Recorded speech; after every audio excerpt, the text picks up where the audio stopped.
Método de reprodução assistida, você já ouviu falar? É o que muitas mulheres usam quando não conseguem engravidar. Ou seja, procuram ajuda profissional para realizar o sonho de ser mãe.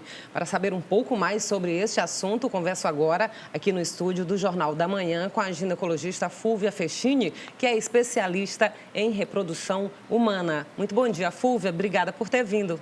Bom dia a todos. Quais são os principais tipos de tratamentos para a reprodução? Então, na reprodução hoje em dia nós temos 3 tipos de tratamentos viáveis. O tratamento mais simples, que é a indução da ovulação, que é aquele processo em que a gente, após toda uma avaliação de infertilidade, estando tudo bem, a gente programa a menstruação daquela mulher, acompanha, daí ela pode usar medicações ou não, mas aí usando ela vai ter um período que nós chamamos de período fértil, né? Que a grande maioria das mulheres ficam, ai, que período é esse? Então, é por volta do 10º dia, aproximadamente uma semana, que está ali o 14º dia, que é o meio do ciclo, então esse é o período fértil. E daí, nesse período, ela intensifica o número de relações sexuais.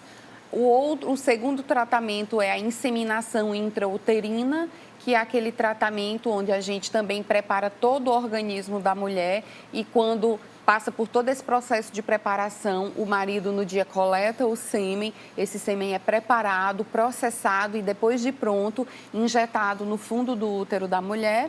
E o tratamento mais complexo, que é a fertilização in vitro, que é aquele que a gente também prepara o organismo da mulher, retira os óvulos, pega o espermatozoide do esposo, injeta um espermatozoide em cada óvulo, ou seja, montamos os embriões no laboratório, esperamos esses embriões chegarem na fase mais avançada e quando isso acontece, agendamos para transferir o embrião para o útero da mulher. E qual desses 3 é o mais eficaz ou depende de cada caso? Na verdade, assim, a gente tem que fazer uma avaliação com o casal para saber se dá para começar pelo tratamento 1, o 2 ou o 3. Mas a indução é o mais simples, que a gente tem aí uma janela entre 8% e 10% de taxa de gravidez. O segundo, que é a inseminação intrauterina, a gente tem por volta de 20%. E a fertilização in vitro, que é o mais complexo, nós temos aí uma taxa por volta de aproximadamente 50%, chegando até 70% de chance de gravidez. Os tratamentos de reprodução aumentam as chances de gravidez múltipla?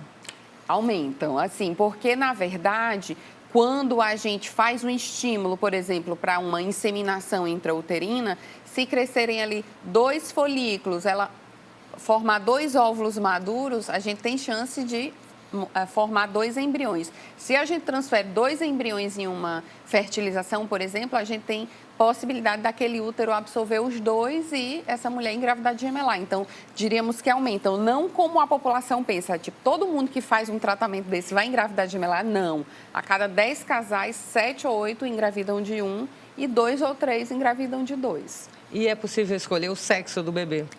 Na verdade, escolha de sexo não. É possível em algumas situações restritas, tipo, o casal tem uma alteração na família que não é compatível com o embrião do sexo masculino. Aí daí a gente tem que montar esses embriões, fazer o que a gente chama de biópsia de embrião, para daí avaliar, retirar aqueles embriões que são incompatíveis com a doença que tem naquela família e transferir os do sexo oposto. Então, seria por exclusão. Escolher por escolher, não, mas em casos de doenças específicas, aí sim. Para a gravidez natural, existe uma idade limite para a mulher. Agora, no caso da gravidez artificial, não.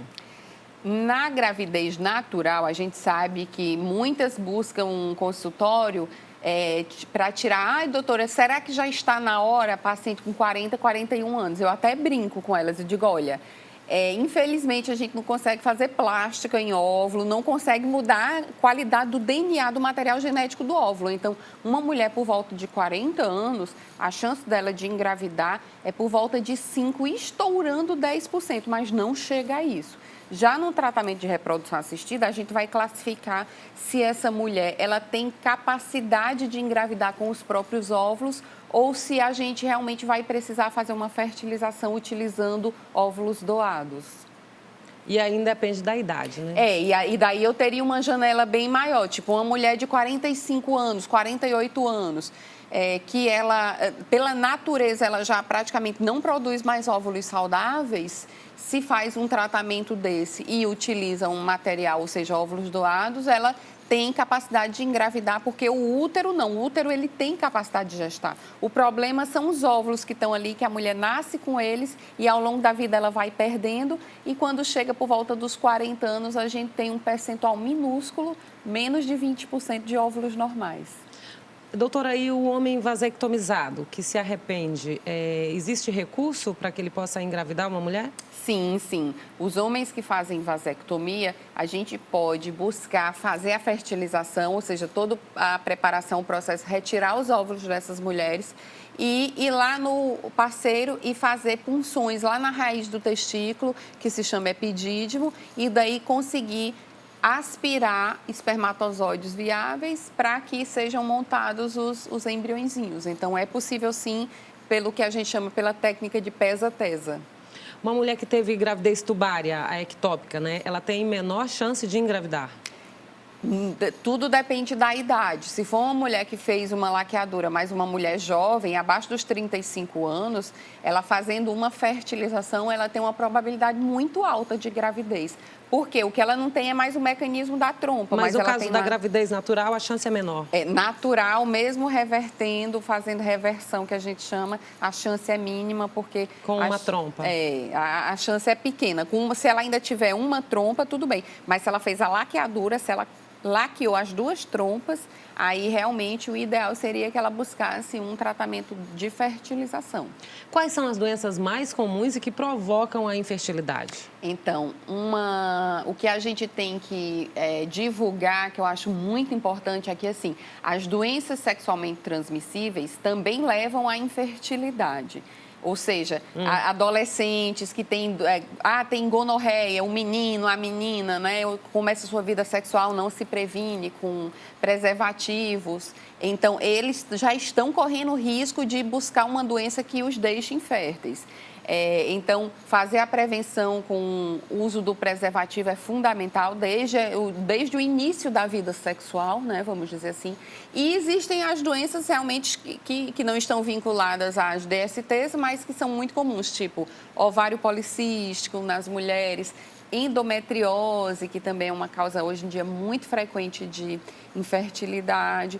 E nos homens também tem as doenças que alteram a produção dos espermatozoides, ou seja, altera a qualidade seminal. A mais comum é a varicocele, mas existem muitas outras, né, que também podem levar ao uso de anabolizantes, né, que hoje em dia a gente vê que é muito comum os jovens quererem buscar essa performance rápida e usar aquilo ali e achar que anabolizante não traz nenhuma consequência. Não traz. Além de consequências para a saúde, a infertilidade é uma consequência. E o uso de anticoncepcional por mulheres que já estão numa faixa etária avançada, né, em relação à possibilidade de engravidar.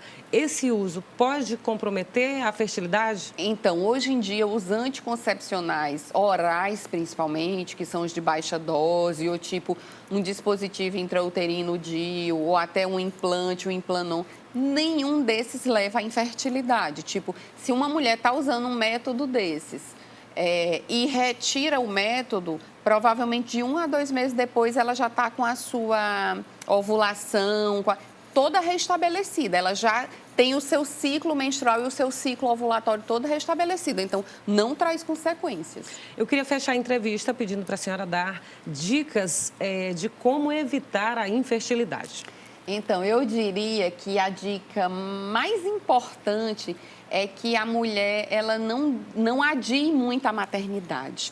Que, assim, é como a gente fala, por volta dos 40 anos, no máximo 20% desses óvulos dela vai ser saudável. O resto todos vão ser óvulos inviáveis, com DNA já envelhecido, alterado. Então, o ideal seria que toda mulher fizesse realmente uma programação de vida e tentasse engravidar até por volta dos 35 anos, que é quando a gente ainda tem uma resposta ovulatória boa, óvulos bons, de DNA bom, saudável, com chances boas de gravidez. Se passa disso, é muito bom ela parar e pensar se não vale a pena ela buscar orientação e aconselhamento para congelar óvulos. Porque hoje em dia uma mulher que quer estender a maternidade, por exemplo, não, eu não quero ter com 35, eu só quero ter com 42, só que eu queria com os meus óvulos. Ótimo. Então, busque uma clínica de reprodução, pegue toda a orientação, congele seus óvulos, porque com 42 ela vai usar os óvulos de 35, de 32. Aí ela tem uma chance muito alta. Então, primeira dica e mais importante, eu diria, a mulher não deixar essa idade dela avançar demais. Segunda dica é que, para evitar doenças sexualmente transmissíveis que causam infertilidade, seria justamente o uso do preservativo ao longo de toda a vida sexual. A menina, o menino começou a ter uma vida sexual, se previna, porque se prevenindo, ele realmente vai estar se prevenindo também de uma infertilidade por uma doença qualquer. E outra é que todo homem, que toda mulher, busque um acompanhamento anual, porque, por exemplo, a mulher ela só vai descobrir se ela tem doença se ela for todo ano ao ginecologista. Do mesmo jeito, o homem só vai descobrir se ele tem uma varicocele se ele buscar, se ele for numa consulta com o urologista todos os anos. Ok, muito obrigada pelas dicas, pelas informações, tá? Obrigada pela sua presença aqui no Jornal da Manhã. De nada e um abraço a todos. Um abraço, bom dia para você. Bom dia.